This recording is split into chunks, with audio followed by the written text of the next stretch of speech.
Bajaj discover 125 new model. তো এই বাইকের ব্যাড নয়েজ হওয়ার কারণে আমরা ট্যাপেট বাটিটা খুলেছি। তো ভাল্ব অ্যাডজাস্ট করতে হবে, অর্থাৎ ট্যাপেট ক্লিয়ারেন্স আমরা ঠিক করে দেব যে পরিমাণে রাখলে ইঞ্জিনের ব্যাড নয়েজ হবে না।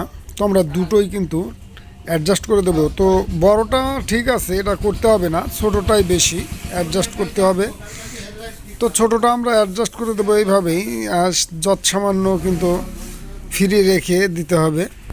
নিচে ট্যাপেট ক্লিয়ারেন্স রাখবো শেভিং ব্লেডের 1 ব্লেড পরিমাণ, যাতে ব্যাড নয়েজ না আসে এবং ভাল্বও লিক না করে। তো উপরের ভাল্ব ফ্রি পেলে ঠিক আছে এবং ক্লিয়ারই আছে, যার কারণে আমরা উপরের ভাল্ব এভাবে রেখে ট্যাপেট কভারটি লাগিয়ে দিচ্ছি।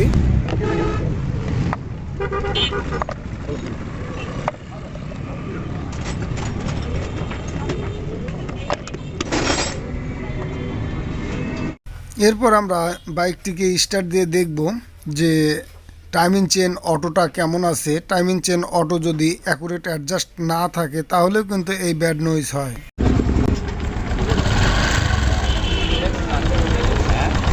যদিও সাউন্ডটা অনেক ভালো আসছে, তারপরেও টাইমিং চেন অটোর সাউন্ডটা আমার কাছে ভালো লাগছে না। আমি টাইমিং চেন অটোটা খুলে দেখব আসলে টাইমিং চেন অটোর কোনো প্রবলেম আছে কি না।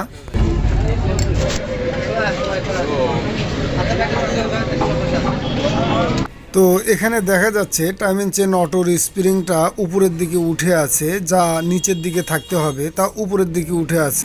তো আমরা দেখব যদি এটা মেরামত করে দেওয়া যায় তাহলে আমরা মেরামত করব, আর যদি না হয় তাহলে আমরা নতুন অটো লাগিয়ে দেব। তো যে অবস্থা দেখা যাচ্ছে এটা অ্যাকুরেট অ্যাডজাস্ট হবে না, এর কারণে আমরা নতুন টাইমিং অটো লাগিয়ে দেব।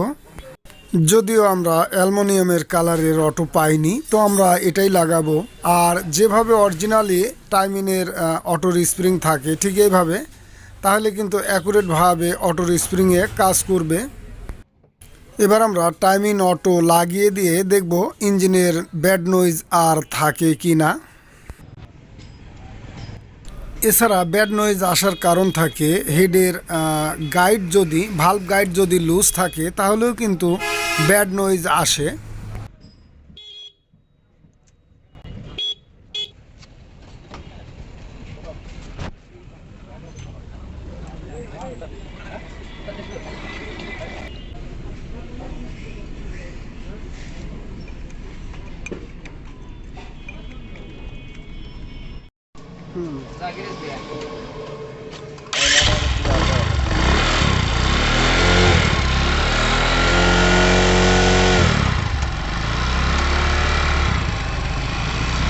তো ঠিক এইভাবে যদি আমরা দেখে কাজ করে দেই তাহলেই ভালো হবে। তো ধন্যবাদ সকলকে, ভালো থাকুন, সুস্থ থাকুন।